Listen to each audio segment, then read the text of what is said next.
Hello and welcome to Alok economics classes. जैसा कि आप लोग देख रहे हैं, आज का जो टॉपिक है हम लोग जो पढ़ेंगे उसका नाम है फंक्शंस ऑफ मनी। इससे पहले हम लोग क्या पढ़ चुके हैं? इससे पहले हम लोग पढ़ चुके हैं बार्टर सिस्टम, और उसके बाद हम लोग पढ़ चुके हैं मनी के बारे में। बार्टर सिस्टम में हम लोग क्या पढ़े थे? बार्टर सिस्टम का डिसएडवांटेज और बार्टर सिस्टम क्या होता है वो हम लोग पढ़े थे। और उसके बाद हम लोग क्या पढ़े थे? उसके बाद हम लोग मनी के बारे में पढ़े थे कि मनी का मीनिंग क्या होता है और क्या क्या स्टेजेस हैं मनी के एवोल्यूशन में, और क्या काइंड्स है मनी के वो हम लोग पढ़ चुके हैं। अगर आपने नहीं देखा है तो उसका प्लेलिस्ट का लिंक आपको डिस्क्रिप्शन में अवेलेबल है, वहाँ पर आप उसको जाकर देख सकते हैं। और चैनल पर अगर आप पहली बार विज़िट कर रहे हैं तो चैनल को ज़रूर सब्सक्राइब कर लीजिए और वीडियो को लाइक कर दीजिए। फ़िलहाल हम लोग आज इसको देखते हैं, फंक्शंस ऑफ मनी क्या क्या होता है। तो देखिए, इसमें आपके जो हैं 3 फंक्शंस हैं। पहला आपका प्राइमरी फंक्शंस, दूसरा है सेकेंडरी फंक्शन, और तीसरा है आपका कॉन्टिंजेंट फंक्शंस। ठीक है ना? तो पहला जो फंक्शन है ये बहुत इम्पोर्टेंट है, और दूसरा जो फंक्शन है ये भी इम्पोर्टेंट है। और जो कई कई सिलेबस में आपका थर्ड वाला जो ऑप्शन है कॉन्टिजेंट फंक्शंस, ये नहीं दिए हुए हैं। जैसे कि सीबीएसई के जो सिलेबस है उसमें आपको ये नहीं मिलेगा कॉन्टिजेंट फंक्शंस, ये सिर्फ 2 ही मिलेगा, प्राइमरी और सेकेंडरी। ठीक है ना? तो चलिए हम लोग इसको पढ़ते हैं और देखते हैं क्या क्या है। इसमें हम लोग तीनों पढ़ेंगे, प्राइमरी, सेकेंडरी और कंटिजेंट फंक्शंस। ठीक, तो पहले हम लोग देखते हैं प्राइमरी फंक्शंस में क्या क्या आते हैं। तो प्राइमरी फंक्शंस में देखिए आपका 2 पॉइंट्स है, मीडियम ऑफ एक्सचेंज और मेजर ऑफ वैल्यू। तो मीडियम ऑफ एक्सचेंज मतलब, पहले देखिए बार्टर सिस्टम में क्या था कि जो बार्टर सिस्टम में जो कमोडिटी थे उसी के थ्रू एक्सचेंज किया जाता था, जिसमें बहुत सारे बैरियर्स, टाइम कंज्यूमिंग, और जो आइटम्स होते थे वो उसको ख़राब होने के चांसेस बहुत ज़्यादा रहते थे, कन्वीनियंस थे और इनएफिशिएंट भी थे। ठीक है ना?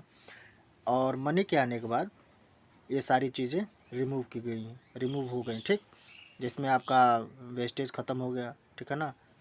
रिसोर्सेज के जो वेस्टेज थे वो एलिमिनेट हो गए,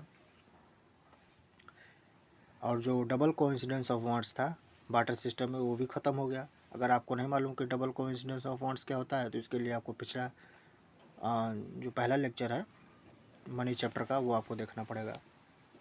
ठीक है ना? और दूसरा पॉइंट क्या है आपका? Measure of value. तो मनी जो है ये आपका कॉमन मेज़र ऑफ वैल्यू की तरह एक्ट करता है। ठीक है ना? या यूनिट ऑफ अकाउंट। जैसे कि आपका किलोग्राम होता है वेट मेज़र करने के लिए किसी कमोडिटी को, वैसे ही मनी भी होता है। ठीक है ना? कमोडिटी को मेज़र करने के लिए वैसे ही मनी होता है, मनी फॉर्म में मेज़र किया जाता है। ठीक, ये 2 पॉइंट्स आपके प्राइमरी फंक्शंस के समाप्त हो गए। अब बात करते हैं सेकेंडरी फंक्शंस। सेकेंडरी फंक्शंस में क्या क्या आपके आ गए? सेकेंडरी फंक्शंस में आपका पहला जो पॉइंट है यह है आपका standard of deferred payments. Standard of deferred payments मतलब standard of future payments. Deferred मतलब फ्यूचर। तो मनी क्या कर रहा है आपका? मनी ये सर्व कर रहा है आपका स्टैंडर्ड ऑफ डिफर्ड पेमेंट, मतलब फ्यूचर में भी आप इसको पे कर सकते हैं, कोई इसमें समस्या नहीं है। कैसे कर सकते हैं? जैसे जो लार्ज नंबर्स के जो ट्रांजैक्शंस होते हैं आजकल, वो किस में होते हैं? फ्यूचर पेमेंट्स में ही होते हैं। कैसे होते हैं? एग्जांपल समझिए। जैसे कि आपका रेंट का किराया देना हुआ, तो कहा जाता है कि भाई 1 महीने का इतना किराया है। मान लीजिए 1 महीने का 1000 रुपये किराया है रूम का, रेंट का। तो आप कब देंगे? तुरंत तो देंगे नहीं, 1 महीना जब हो जाएगा तभी ना देंगे। तो उसको क्या हो गया ये आपका हो गया फ्यूचर पेमेंट। ठीक है ना? Standard of deferred payments. वैसे ही आपका इंटरेस्ट हो गया, सैलरीज जो हो गई जो लोगों को मिलती हैं और जो अपनी सर्विसेज देते हैं, पेंशन्स हो गए, लोन्स हो गए, इंश्योरेंस प्रीमियम हो गए। ये सारी चीज़ें आपका मनी टर्म्स में एक्सप्रेस किया जाता है, और ये सब आपके फ्यूचर पेमेंट्स हो गए। ठीक, अब आगे बढ़ते हैं। और अगला पॉइंट आपका क्या है? Store of value. तो मनी क्या है? Money also serves as a store of value that people can keep their wealth in the form of money. Barter system में क्या होता था, बार्टर सिस्टम में आपका बहुत सारी समस्या थी, जैसे कि कुछ स्पेसिफिक कमोडिटी को ही स्टोर किया जा सकता था फ्यूचर यूज़ के लिए, और वो भी यूज़ किया जाता था तो डिटोरिएट होने का उसमें चांस रहता था, मतलब ख़राब होने का चांस रहता था, क्योंकि वो बहुत सारी आइटम्स जो हैं वो पेरिसेबल आइटम्स होते थे। ठीक, तो ये जो डिसएडवांटेज है स्टोरिंग, ये सारी चीज़ें, ये सब मनी के आने के बाद ये सब समाप्त हो गई, जो गुड्स एंड सर्विसेज थी। ठीक,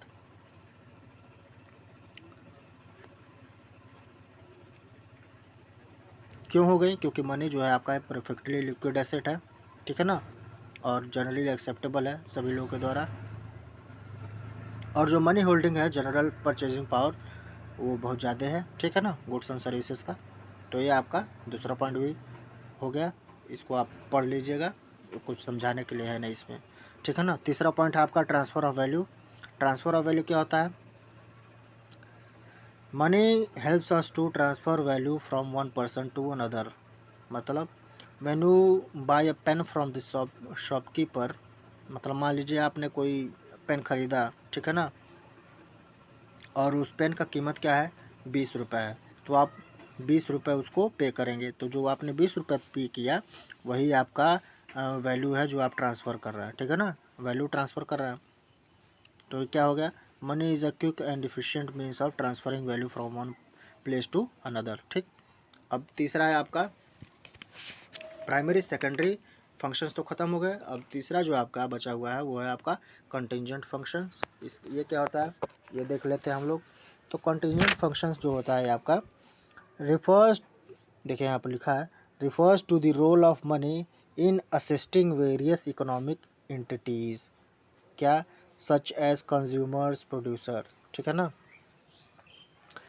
ये वो मनी का रोल प्ले करता है, मनी वो रोल प्ले करता है जिसमें आपका असिस्ट करता है जो इकोनॉमिक एक्टिविटीज़ होती हैं, जैसे कि कंज्यूमर्स हो गए, प्रोड्यूसर हो गए, arriving at economic decision relating to consumption, production etcetera. ठीक, पहला पॉइंट देखिए क्या है इसका। पहला पॉइंट है आपका मैक्सिमाइजेशन ऑफ यूटिलिटी।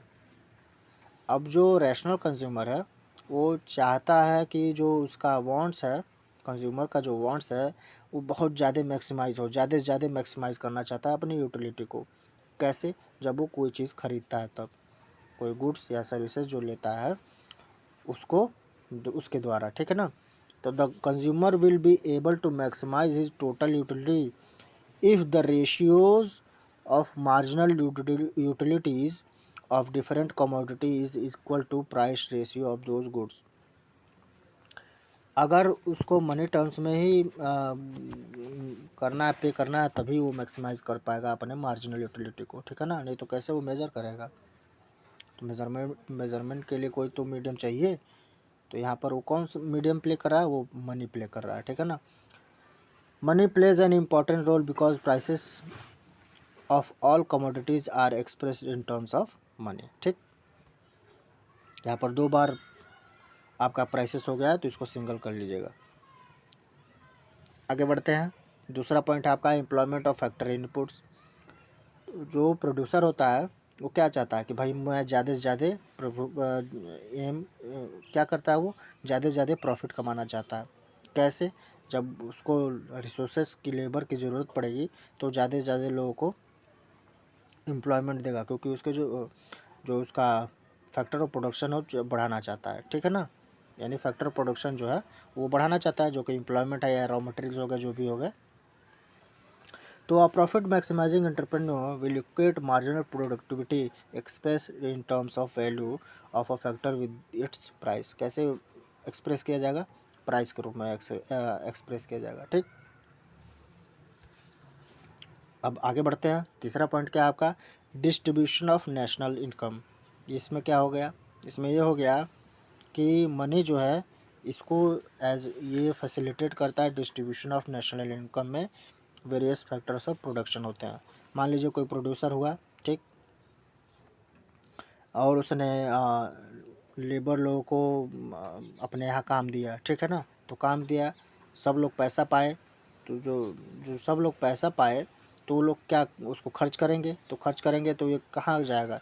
ये नेशनल इनकम में कंट्रीब्यूट करेगा ना, तो उन लोग तो जो ये कंट्रीब्यूट करेगा ये किसके थ्रू हुआ, प्रोड्यूसर के थ्रू हो गया। तो प्रोड्यूसर क्या हेल्प कर रहा है, नेशनल इनकम को बढ़ाने में हेल्प कर रहा है। ठीक, पांचवा पॉइंट है आपका बेसिस ऑफ क्रेडिट सिस्टम। मान लीजिए प्रोड्यूसर जो होते हैं वो तो तुरंत अपना रॉ मटेरियल्स तुरंत तो कैश ले नहीं सकते हैं, क्योंकि उनके पास उतना कैश इन हैंड तो रहता नहीं है। तो वो क्रेडिट सिस्टम अप्लाई करते हैं, ठीक है ना, ताकि उन लोग का काम भी न रुके और हो भी जाए।